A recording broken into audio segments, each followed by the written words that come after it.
ملیر ندی کے قریب ڈرم سے خاتون کی لاش ملنے کے واقعے کا مقدمہ تھانہ شرافی گوٹھ میں درج کر لیا گیا۔ مقدمہ سرکار کی مدیت میں قتل کی دفعات کے تحت درج کیا گیا۔ 2 روز گزر جانے کے باوجود خاتون کی شناخت نہ ہو سکی۔ FIR متن کے مطابق ابتدائی طور پر لاش 10 سے 12 روز پرانی لگتی ہے۔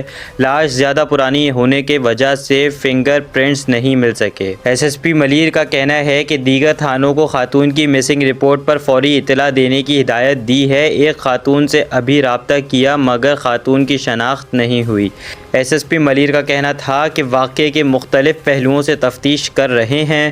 واضح رہے کہ 12 جولائی کو شرافی گوٹھ سے ملیر ندی کے قریب سڑک کنارے موجود پلاسٹک کے ڈرم سے خاتون کے ہاتھ پاؤں بندھے تشدد زدہ جھلسی ہوئی لاش برآمد ہوئی، حتیٰ کہ جس کا چہرہ بھی جلا ہوا تھا۔ پولیس کو شک ہے کہ نامعلوم ملزمان رکشے یا سوزوکی کے پک اپ سمیت کسی گاڑی کی مدد سے ڈرم میں رکھی لاش مذکورہ مقام پر لے کر آئے ہیں اور پھینک کر فرار ہو گئے۔